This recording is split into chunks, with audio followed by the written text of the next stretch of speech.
Good evening, everyone. I'm broadcasting live, December 10th, 2015.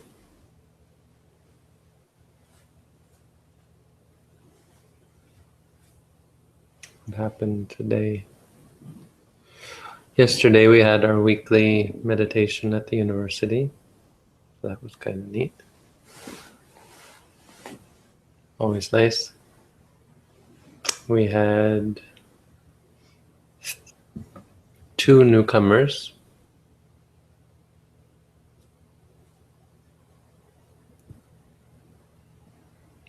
So I taught 2 new people how to meditate.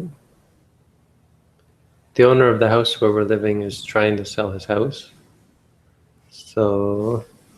But from the sounds of it, the person buying it would want us to be in the house. So he kind of made a joke that he said, they are usually looking for houses that already have tenants, but that he can only guarantee us till the end of this contract. And I said, oh well, that's okay. We might be looking for another place anyway. It's somehow I don't think I quite said it like that, but he actually asked, I think, do you want to stay are you planning to stay around? And I said, I think so. And then he said, would you want to extend the contract? And I said, well, we might be looking for another place anyway. I think he got a little bit concerned when I brought that up. So it doesn't sound like they want us to move. But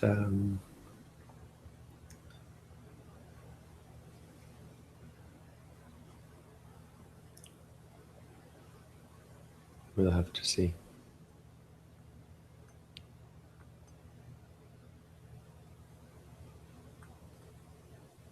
This place actually works quite well.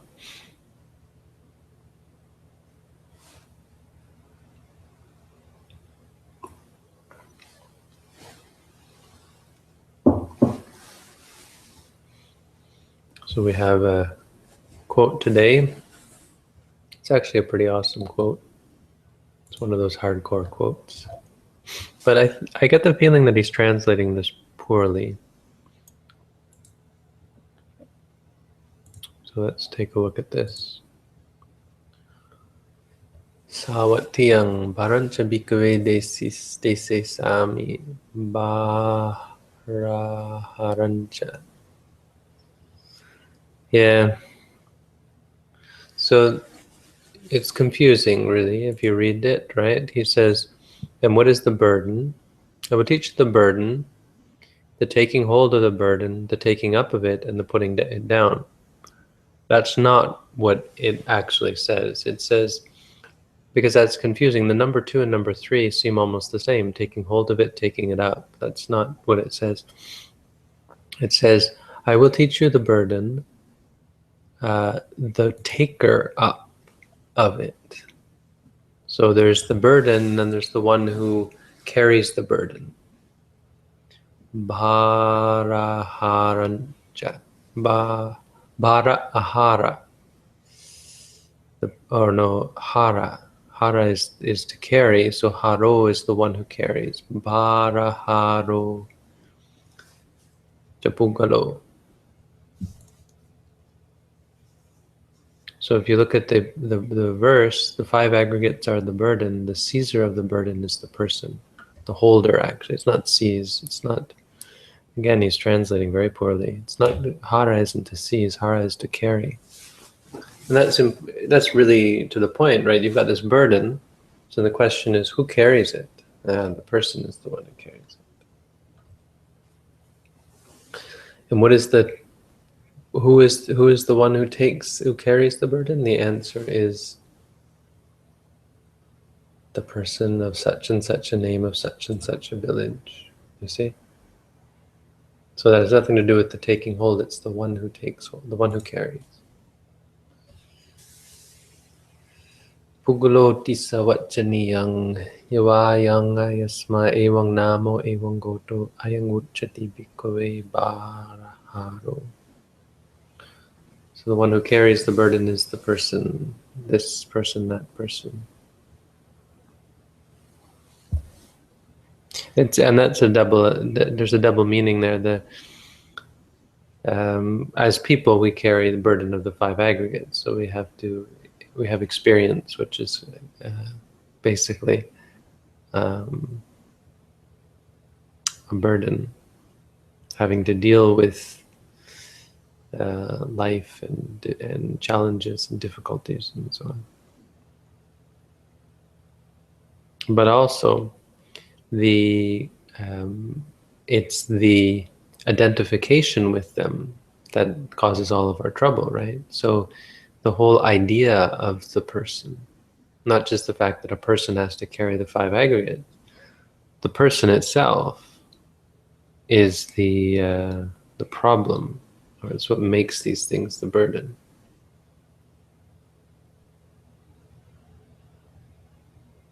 Because we identify with them, we react to them, want to fix them, want to solve our problems and so on. Those are our problems, right?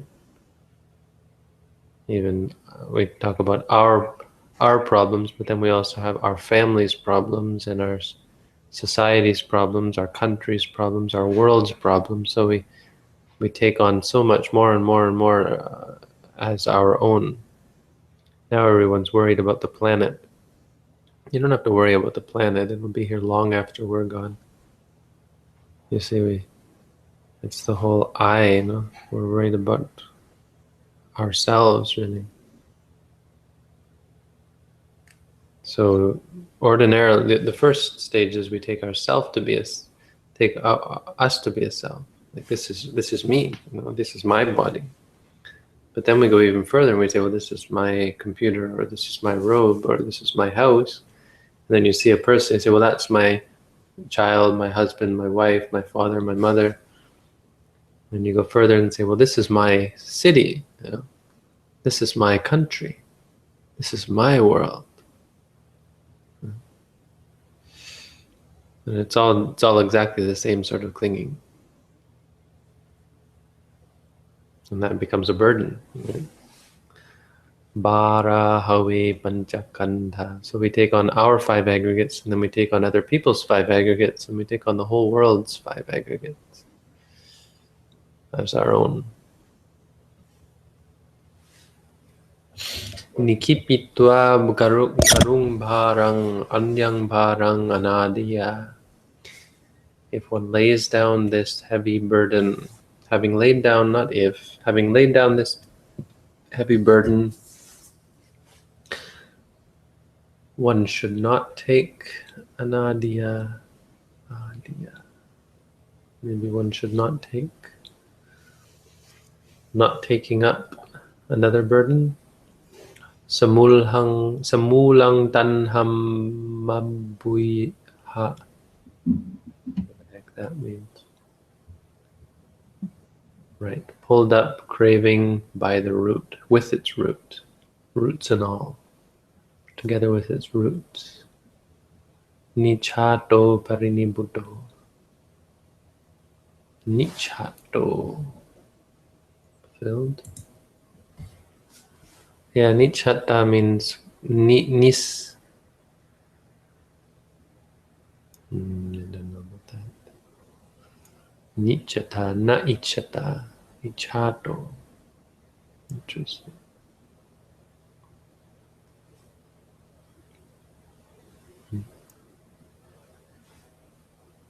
Having no hunger, having no desire.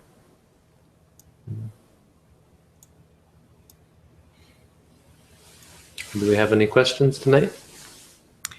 We do, and it was actually from a couple of days ago, and it just moved off the panel because we had some new comments, but I basically remember it. It was a question about the Buddhist point of view of procreation. Your thoughts on it?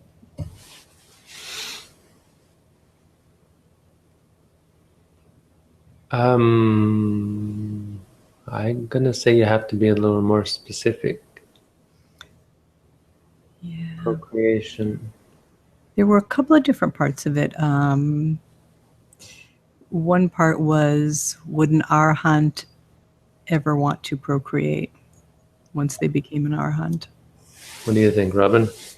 I think no. I think no. Why not? Well, there wouldn't really be a point to it. I mean, the reason that we want to, have children is to, it just wouldn't, I don't think it would appeal to an arhant, because the reason that we want to have children, to have little mini me's and have something to be conceited about, and have someone to love and to cling to. And I don't think an arhant would really be into all that. But you think the arahant would be into certain things or want things that have purpose?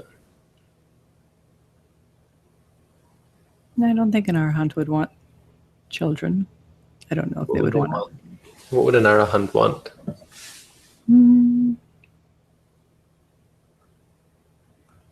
Food for the day? You think they want that? I think an arahant doesn't even want that.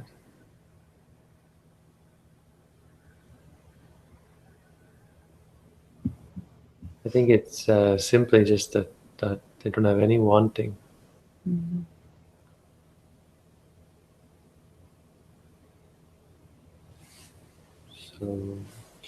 So what keeps them from just lying down and dying? There's not much. I mean, they do sit down quite a bit, sit still quite a bit. But they're human beings, so functionally they act according to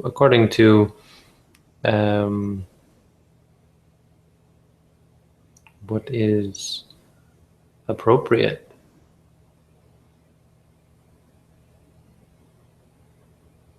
Human beings aren't rocks, so there's a lot of our intentions just come from the brain. The brain saying, now it's time to do this, now it's time to do that.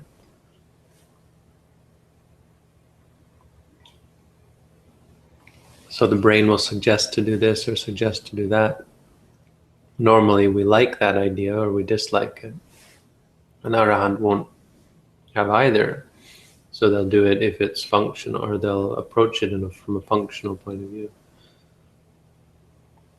They'll still say things that seem fairly kind of quirky, like unique to that person. So they still, in many ways, will seem like that individual, and that's why all arhants are different, because a lot of it's just coming from the brain. It's nothing to do with desire.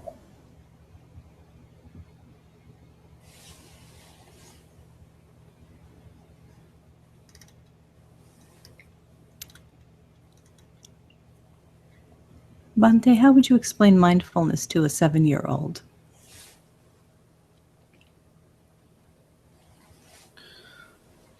Well, I'd have them do exercises probably. I wouldn't try to explain it. I'd just talk to them about meditation and how it helps you understand yourself, helps you clear your mind, helps you feel happy and calm, helps you be smart and wise and so on. And then I'd have them try to be mindful of something. Just say, like, look at a blue color and say blue, blue, or so on. And to get them used to this idea, because focusing on oneself is difficult for most 7-year-olds. So it doesn't focus on a concept like blue or white or yellow or red or something. And once they could do that, and then focusing on different kinds of concepts, then I would have them focus on themselves once they get the idea. So then I would have them focus rising, falling, for example.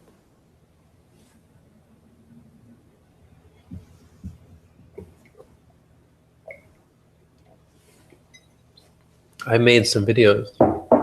You can watch my videos. That's sort of my impression of how one way that one could teach children.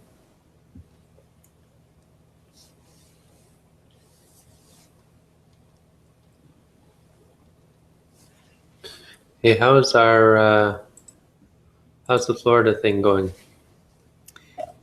The Florida thing is going awesome. People have donated over $1,300 so far, so that leaves about $1,000 for the children's home in Tampa. That's going to be great. Merry Christmas, everybody. Oh, Happy Holidays. I don't know, this whole Christmas thing, it's funny. I read an article today, a Jewish person. I was just waiting for lunch, and so I picked up the campus newsletter. And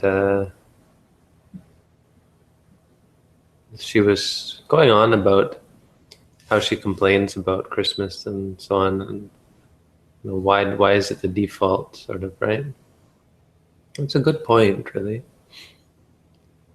Some people have tried to talk about something called Festivus. You know what Festivus is? I think that's from Seinfeld, isn't it? Oh, is it? Oh, I I think don't. it's from Seinfeld. Yeah, it was an episode with. I'm pretty sure it was something from Seinfeld. Yeah. Another part of popular culture that I'll never be a part of. But no, the idea. It's because it's really, bizarre that we would even talk about Christmas as non-Christians, right? And yet you can't help it because it's everywhere. I've been thinking a lot about Christmas recently because I don't really enjoy this time of year. I never did, even when I was Christian. It just feels like madness. So I'm glad when it's over. Well, but there's much more to it. I mean, there's so little to do with Jesus for us non-Christians. Or I don't know, for most people, it's not about Jesus. It's about presents and Santa Claus and Christmas trees and candy canes and It's about traditions and lots of traditions that come from pagan rituals and yeah. I mean, not even. No one thinks of them as pagan rituals. They're just lots of times people don't even know. And people get so upset when there was a governor in Rhode Island, and he changed the name of the Christmas tree, the state Christmas tree, to the state holiday tree. People got all up in arms about it. The holiday tree, that was terrible. Of course, the Christmas tree is a pagan tradition. It doesn't have anything to do with Jesus. yeah. He nailed to a cross. He wasn't nailed to a tree. No, there was no tree involved, as far as I know.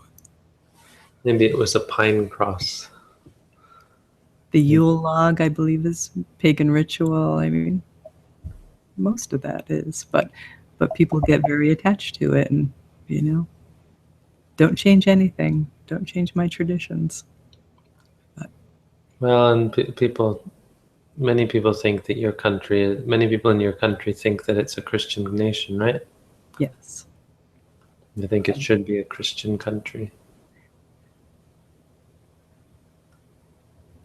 yes, you've heard all the talk, I imagine, of this week of My university, some students in my university were just today or yesterday the target of hate crime. Someone put like a knife in their door or something. These 5 Muslim girls. oh, It's this thing now here in Hamilton.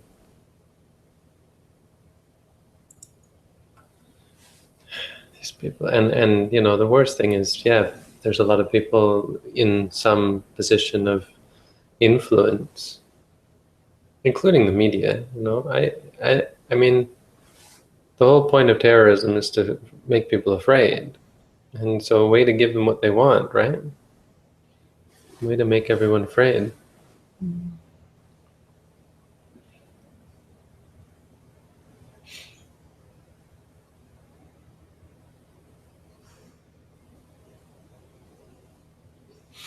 I mean, I think Islam has some accounting to do, and people in Islam have to make bold statements about which side they're on. yes. But I think we have to see people as people, not identify them by their religion. but identify them by their actions and their beliefs. And we should give people the benefit of the doubt and trust people. What was it? There's this Jataka where, let's see if I can find this Jataka for y'all. These two kings meet. Let me see. Still trying to find another Jataka. I need to find it. About this bird that tries to put out the forest fire by shaking its wingtips and dropping droplets of water. Can't find it.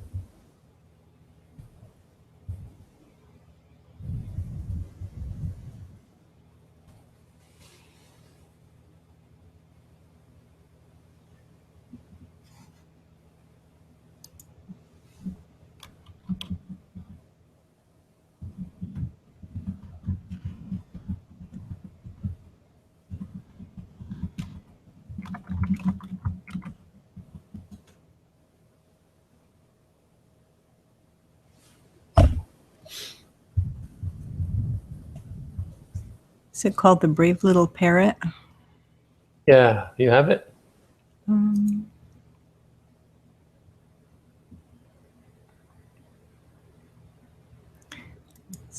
Tell me about it. Probably. Like 5 seconds. Once a little parrot lived happily in a beautiful forest, but one day without warning, lightning flashed, thunder crashed, and a dead tree burst into flames. That's impermanence. Sparks, carried on the rising wind, began to leap from branch to branch and tree to tree. The little parrot smelled the smoke. "Fire," she cried, "run to the river." Flapping her wings, rising higher and higher, she flew toward the safety of the river's far shore. After all, she was a bird and could fly away.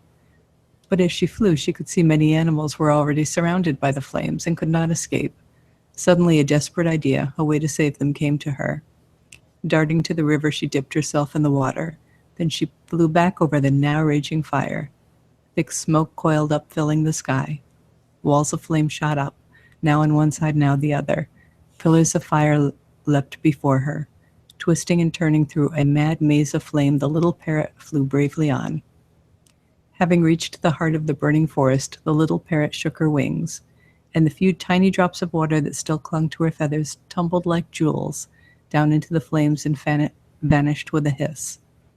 Then the little parrot flew back through the flames and smoke to the river. Once more she dipped herself in the cool water and flew back over the burning forest. Once more she shook her wings, and a few drops of water tumbled like jewels into the flames. Hiss. Back and forth she flew, time and again, from the river to the forest, from the forest to the river. Her feathers becoming charred. Her feet and claws were scorched. Her lungs ached.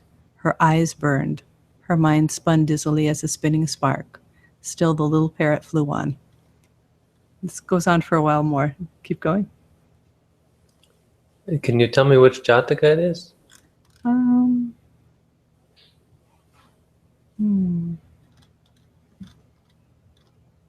It seems like it was kind of written for kids. It doesn't actually give the reference. But a shame.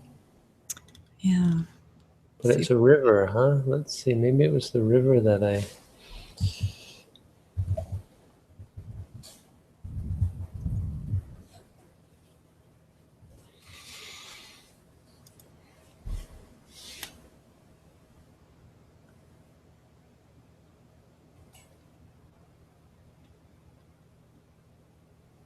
It was about lightning. Lightning struck the tree. I mean, they've adapted that. That's very much adapted.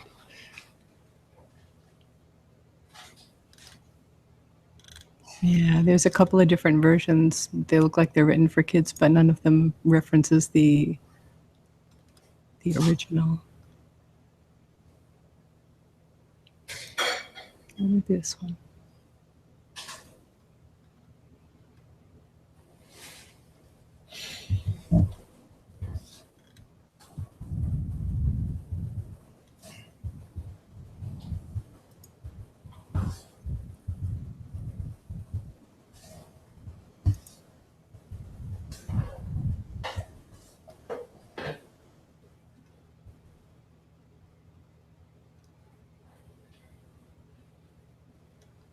I can't find it. Shook himself.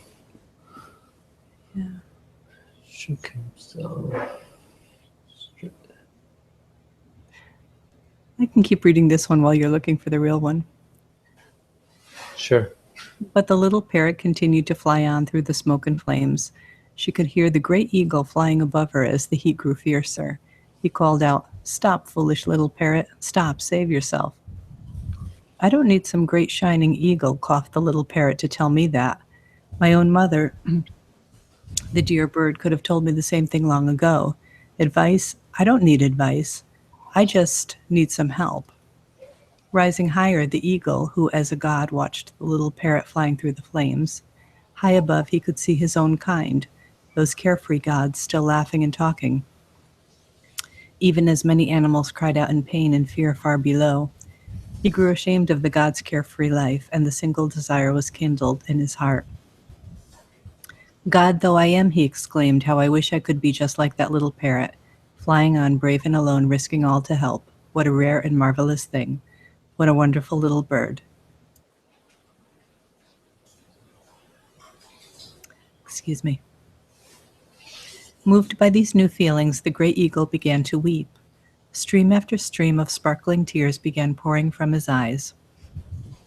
Wave upon wave they fell, washing down like a torrent of rain upon the fire, upon the forest, upon the animals, and the little parrot herself. Oh, wait, I'm not listening. He's going to put it out with his tears? Yes. Where those That's not the original story. Where are they going with this? Where those cooling tears fell, the sparks shrank down and died. Smoke still curled up from the scorched earth, yet now life was already boldly pushing forth, shoots, stems, blossoms, and leaves. Green grass sprang up all along the still glowing cinders.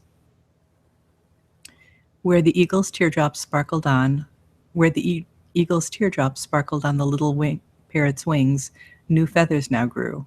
Red feathers, green feathers, yellow feathers too. Such bright colors, such a pretty bird. The animals looked at one another in amazement. They were whole and well. No one had been harmed. Up in the clear blue sky, they could see their brave friend, the little parrot, looping and soaring in delight. When all hope was gone, somehow she had saved them. "Hooray," they cried. "Hooray for the brave little parrot and the sudden miraculous rain." That probably took some liberties with the original, I guess.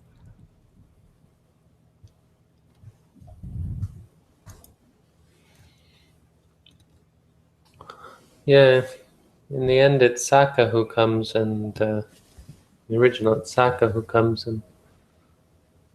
and asks him, "What do you hope to accomplish?" See, it's such an important one because it's the reply that he gives. He says, it's not whether you succeed, it's the effort. I'm do what I can. This is all I can do, and I will always do the most I can do. I wonder if it's in Mahajataka. So how did it end in that Jataka part? Saka puts out the fire for him. With his tears? Sorry? No. With his tears? Saka is king of the angels. He can do magic. Oh, okay. Okay, so this is in regards to, so we're talking about how to deal with people who even people who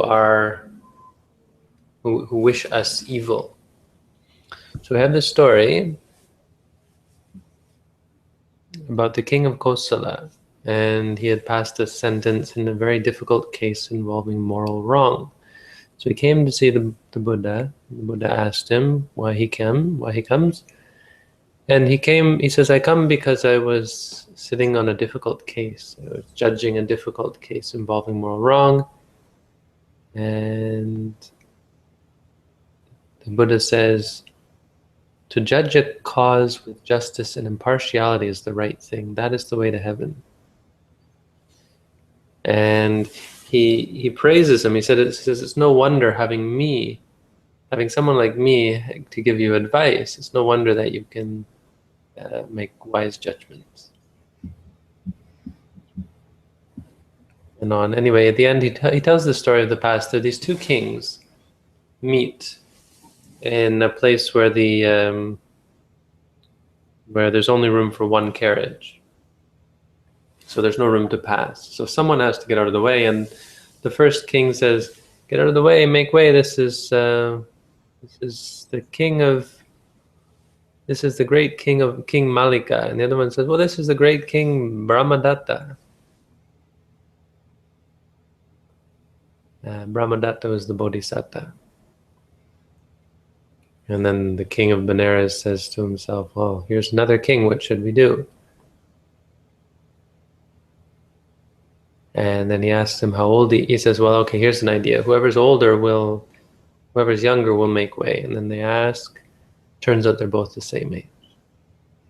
And then he asked about their power, wealth, glory, and all these things, trying to figure out who's the higher ranking king. And it turns out they were both alike in power, wealth, and glory, and the nature of their family and lineage. But then he comes up with something. The king says, "Well, here's the thing. We'll talk about our virtues. Whoever is the more virtuous will get the road, and the other one will have to get off the road for them." And so the driver, he asks his driver, tell this other king your virtues, my virtues. Sorry, tell him about my virtues. So the driver says, and here's the verse: "Rough to rough, King Malika, the mild with mildness sways, masters the good by goodness, and the bad with badness pays. Give place, O driver, such are this monarch's ways." And the man of the king of Benares says, "Oh, is that all you have to say about your king's virtues?" And the one says, "Yes, if these are his," and then the other says, "If these are his virtues, what must his vices be?" And the first guy says, "Vices be it then, if you will, but let us hear what your king's virtues may be like." And so the driver for the bodhisattva says, "Listen then." And he repeats the second verse. "He conquers wrath by mildness, the bad with goodness sways. By gifts the miser vanquishes, and lies with truth repays. Give place, O driver, such are this monarch's ways." Really worth reading all these stories, no? And at these words, both the king Malika and his driver descended from their carriage, loosened the horses, and moved the carriage out of the way to give way to the king of Benares. Then the king of Benares, Brahmadatta, the bodhisattva, gave an admonition to the other king, telling him to change. This is a really good Jataka because those two verses express two very different philosophies. The first one is the eye for the eye, the other one is to turn the other cheek, right? It's very much like what Jesus came to. He conquers wrath by mildness, the bad with goodness sways. By gifts the miser vanquishes, and lies with truth repays. Give place, O driver, such are this monarch's ways.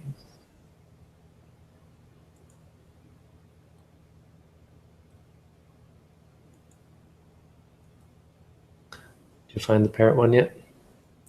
I didn't know. I didn't see anything that that referenced the original Jataka. Do you have time for a couple of questions, Bhante? Yep. Bhante, are you in need of anything currently? Do you find yourself going through any gift cards faster than others? Well, I've got mostly Tim Hortons and Subway gift cards. I've only got a few Pita Pit gift cards, and I've started using that more. I'm going through the... I'm using a lot of the credit at McMaster up, actually on campus. But nothing is low. I mean, I guess Pita Pit, there's only, I don't know how much, but there's still probably, people have already paid for quite a bit. There's over $100 credit, something. But the rest of them are all much credit. Starbucks, I only have 70, but I don't go there very often at all.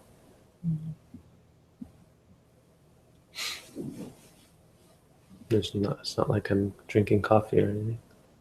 Although I had a coffee this morning, a small coffee. It does help. It helps with exams. Whether that's appropriate or not, I don't know. But honestly, if you have to write an exam, it seems to be useful. Just tomorrow I'm not going to have one, so we'll see how that is. Well, hopefully just one day didn't get you too addicted to it. I find even one day. Really? Yeah, that the next day it's like, oh, what's wrong? Because it is a drug. So I don't, not 100% on doing that. But on the other hand, my exam this morning was, my mind was clear, skipping through it. I even went over it again and found some really clever tricks they pulled on us in this exam. Clever to the point where you think you got it, and going over it again, you realize, oh, that's a trick. They expected us to put that. Like the difference between book is liberos. Libros would be books. So I put, where are you going to send all of your books after this difficult war, or something like that. That's how I translated it. But then I looked it over again, and it was liberos, which means free ones. But free ones is the idiom. It's an idiomatic way of saying, or it's a colloquial way of saying children. Children are liberi. So liberos means the children. Libros would have been the books. Wow. More sense. Where are you going to send your children? Yeah. So the brain was working, and you got to say that the coffee, just a small coffee, but you can feel it.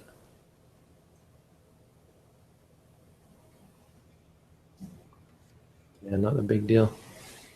There's this most monks drink a lot of coffee. Many monks drink coffee every day. They wouldn't want to get into the habit. Yeah, when you decide to give it up, it's. I used to drink a lot of coffee, and when you do give it up, it's about one miserable week until you feel. Drink any now? I drink decaf coffee now because I actually like drinking coffee or tea or anything hot, but I'm just drinking decaf coffee and herbal tea. Decaf coffee has some caffeine in it, but probably not much.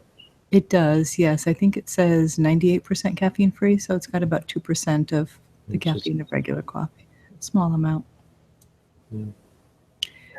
When we in front of the exam today, I was talking with one of my classmates, and he was talking, and he said, I didn't sleep last night. I'm like, wow, and this afternoon he has another thing he has to hand in, and he says, that's why I have this, and he pulled out this little energy drink, and I was looking at it. It's got 200 milligrams of caffeine in this little bottle. Yeah. So how many milligrams of caffeine does one coffee have? We were debating that. I think 175. Oh, so 200 is not much. Pardon? 200 is not much then.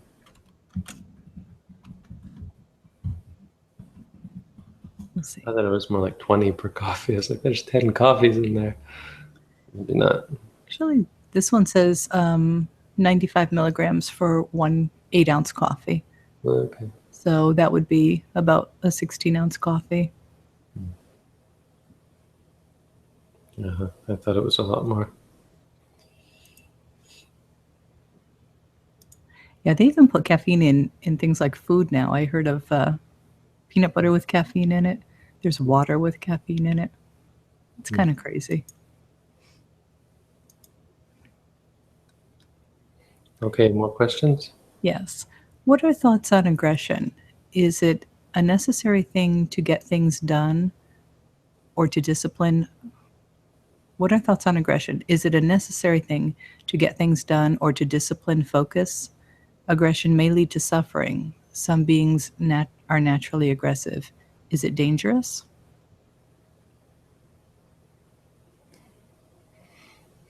It's imprecise, you know. I mean, what do you mean by aggression?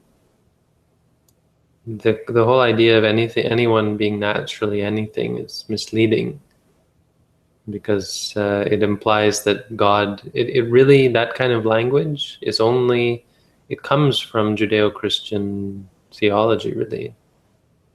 You know, by nature. What does that mean to a Buddhist? It means nothing. Unless you're talking about the universe by nature or experience by nature. But beings by nature,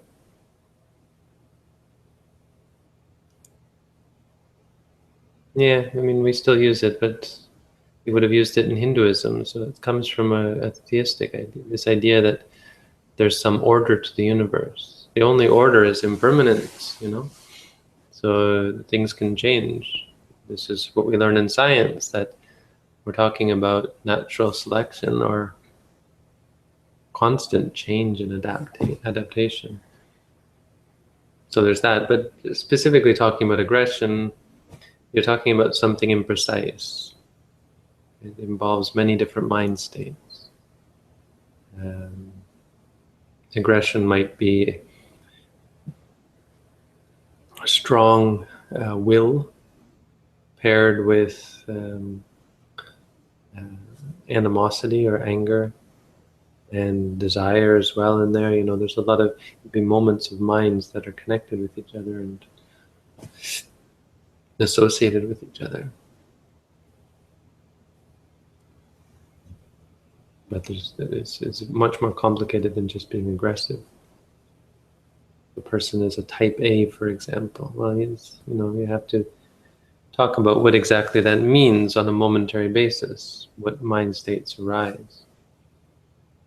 The person is ambitious. Well, what does that mean? It means there's desire, but there's also maybe a strong attachment to one's desire in the sense of believing it right. Ambition takes a lot of righteousness, generally. If you don't believe something's really right, or if you don't think this is important, and you won't be ambitious about it.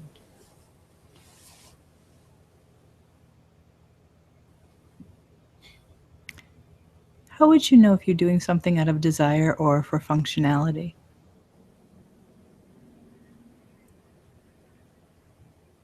You have to be very mindful. I mean, much of what we do is just functional. You take my speech, for example. Maybe I have the desire to speak in the beginning, but each movement of my lips doesn't take desire. I don't have to want to move my lips to the front and then I open my mouth wide. You know, there's one, and then the brain does most of the rest, and the body does from muscle memory. Right? So all of that is functional.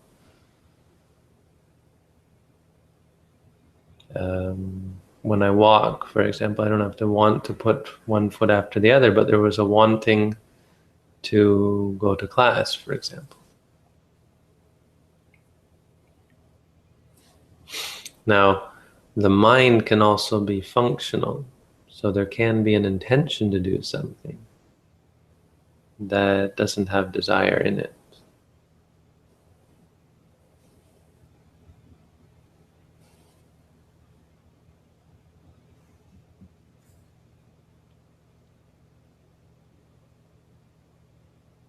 I would say many of the things we do during the day are like that. Could be like that. It's actually because desire is ubiquitous. It's everywhere. But say you're reading a book. Each time you decide, now I'm going to turn the page, could have desire in it, but it doesn't have to. It actually could if you, oh, what's on the next page, right? Or even just slightly, you know? But if you're mindful, you can turn without desire. I think one thing is, based on the Abhidhamma, you'd have to really have some deep knowledge of the Abhidhamma to answer it exactly, but I think the functionals are reserved for the arhants, because doing something mindfully as a non-arahant is considered wholesome.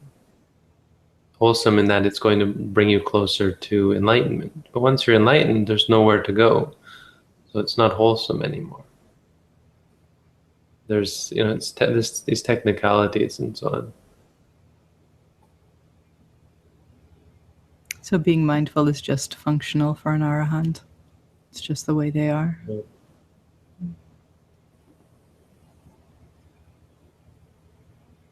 Yeah, I mean, the point is when an arahant does good deeds, they're not actually wholesome. They're called functional. Kiriya or kriya or something.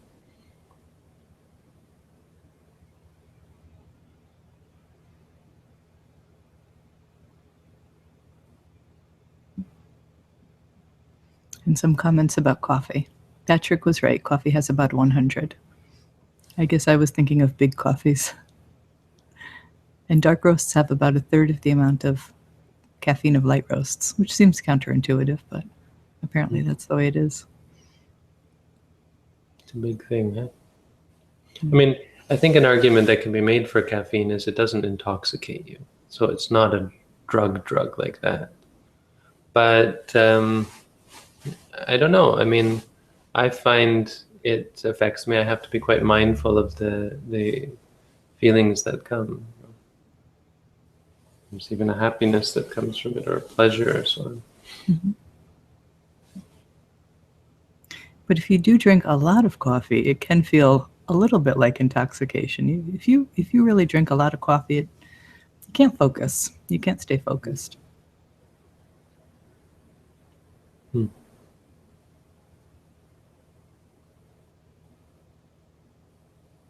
Yeah. I mean, because they make this argument with nicotine. I don't think you can really make either argument. I mean, I could make an argument that caffeine helped me do my work, right? So it was a tool, kind of. Not a very good argument, though. Not convinced. You'll find out tomorrow when you see how you feel without the caffeine. Yeah, I mean, that's not a problem. But that's true. That's a good point. What are the results, right? Mm-hmm. I mean, I guess it's a better argument. If someone were to say I need it every day, then it's kind of a dependency at that point. But if you use it for a purpose, there's an argument to be made there, I think.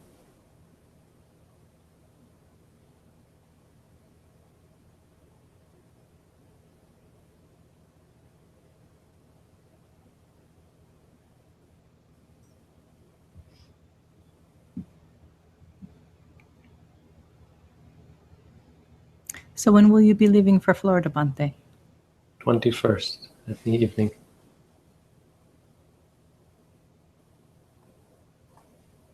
Still got 2 more exams. So. Oh, wow. So next week as well? Or are they both tomorrow? Next week, and then on the day I leave. So the morning before I leave, I've got an exam. The 16th and the 21st. Well spaced out.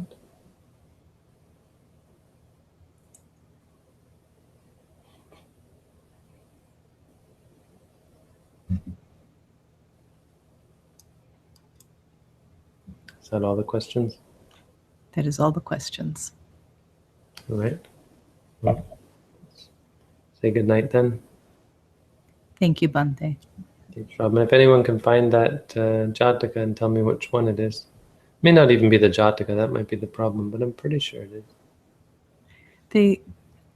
They were referencing that it was a Jataka in these adopted.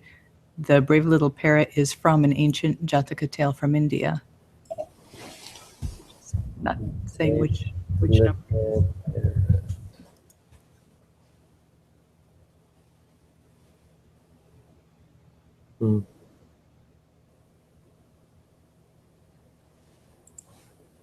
Maybe someone can find it.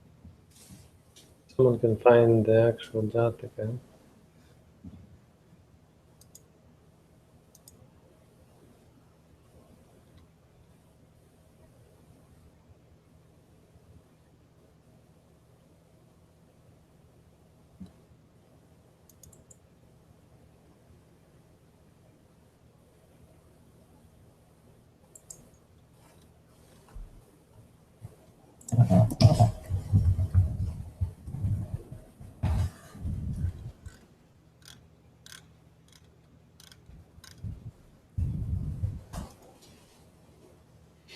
Little bird stops a fire.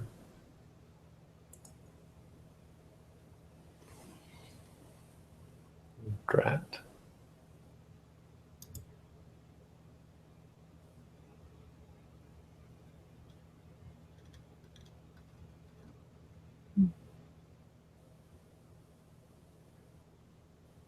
Many animals were too slow. Many animals which were too slow perished.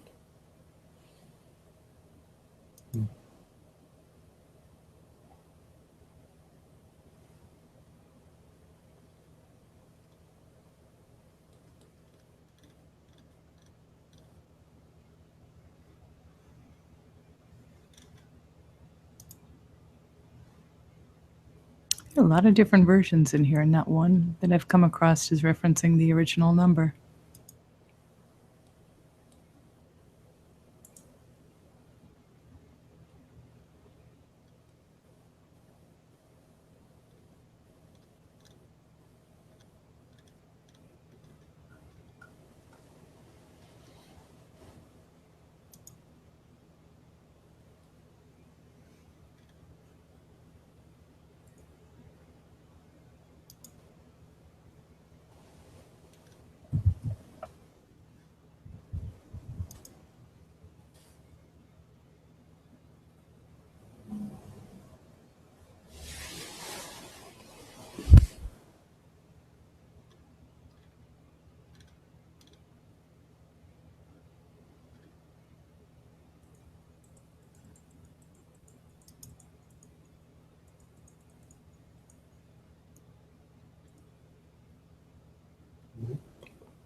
I'll find it